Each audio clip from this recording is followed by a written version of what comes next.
let's talk about one of those applications. Let's just go take the listener through what that looks like. So let's say somebody is trying to do taking an animal out of its habitat and bringing it across lines for trade, and it has to go through, and there's a DNA test that gets done. Yep. And matches to the database. Which one? Okay. Am I doing Yeah, good absolutely. so far? So in a let's say a sample case would be, let's assume you have a breeding of something. Mm-hmm. Let's take Shannon's example with crocodiles, for example, and you have a breeding farm.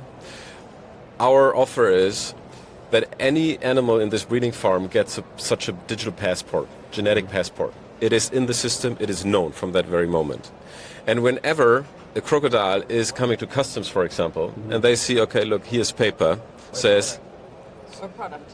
or a product of that animal. Oh, whoa. Then, Okay, hold on. Whoa. Okay. Something just clicked for me. It's the product as well. Absolutely. Yeah. The product also is carrying So DNA. if I'm coming through with an alligator purse from some place, now they can say, okay, great, we need to test this. How do they actually test this, and how long does it take? It's a question of seconds or maximum minutes. And it is, Lawrence, what you mentioned is one market we are also, of course, looking at is the leather market. Yeah. In order, because this is today not feasible to be really 100% sure that this leather really comes from your sustainable farm. Mm-hmm. And if not, during the supply chain, somebody just, filled it in. And we are, and what we say, what is possible, that you have your farm, you give every individual animal a single unique passport. And whenever the leather comes in, let's say into your central purchase department, the only thing they do, forget the paper, they don't even have to look at it. They just do the DNA test and compare to the ones they started 3 years ago. And that's all they need. And this is applicable on many things when it comes to supply chain, leather, meat, wood, wherever you have transparency aspects. This is so cool. So cool. And I'm going to take it to another level. You guys just tell me if I'm out of my mind or if I'm onto something. Sometimes when I'm on stage, you come to some of these conferences about climate and about the earth, and people get a little uptight, right? You get your little dogmas going on. And so I try to break it up a little bit and loosen people up. And I say that I am a vegetarian who eats fish when I feel like it, cheese once in a while, and last time I looked, this was a dead cow around my waist. So I call myself a connectitarian. You tracking? Mm-hmm. So it's not about being perfect, it's about being conscious. And one of the problems in conscious consumption is, where the hell did this come from? Yeah. One of the reasons I personally don't eat meat is because I'm not interested in taking in the spiritual calories and all the chemicals of the abuse of that animal before it came to my table, for example. So, is there an application from not just the purse, but from the industry? So a consumer could now say, I want to know what this is, and then maybe the distributor or the retail could certify it as? Yes. Absolutely. Yeah, it's also applicable in the meat industry, milk, whatever you want. Yeah, that's what I mean. Yes. Yeah, all consumable stuff right through the whole supply chain. And also in the pet trade, if you want.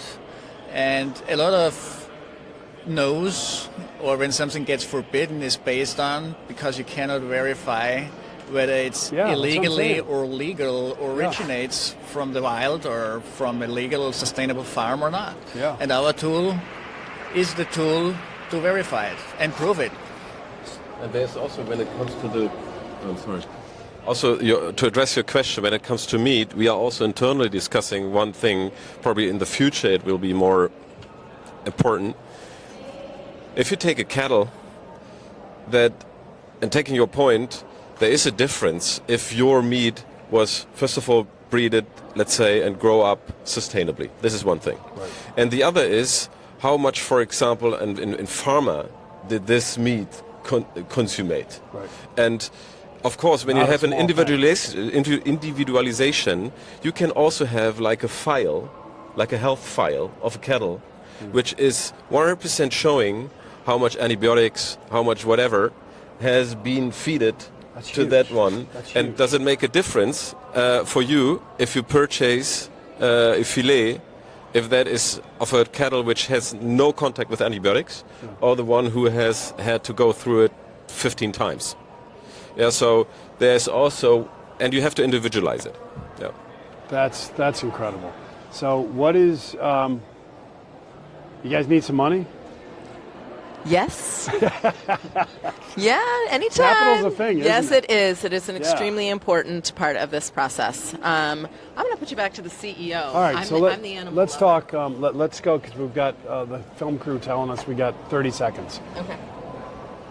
Capital is the fuel. You guys are doing amazing work. Where are you at as a company, and how much do you need? And let's start there. Yeah. So we are ready to go as a company in terms of operational, the knowledge, let's say. We have it all on board. We will be funded by the state of Germany, and we have to back it with 3 to 5 million additional Okay, so you got capital. a match, but you already got a matcher. And Absolutely, It's yeah. a well-known entity. Yep. And you just need 3 to 5 million. We need 3 to 5 million. What's that going to do for you? To bring us in contact with somebody who would be interested in our journey, in our vision, who is sharing that, and who also would be willing to support us with capital in that high, Yes. to So that amount. once you get the money, what is that going to do for your organization? How are you going to use that capital spend? Yeah, And okay, what, good. what do you see yourself getting to Okay. with that capital? Most of the money at the beginning is flowing into building up an additional central laboratory and people, because we have to, if we want to address the 46,000 species, we have to develop all the DNA markers for all the species. And that is people, resources, and Why equipment isn't laboratory. this a totally ridiculous idea and too cost prohibitive to actually do? Because we think that biodiversity is becoming a more and more important role. We also see that there is more attention on that field. For the time being, it was a little bit more the silent sister of climate, but it becomes more prominent.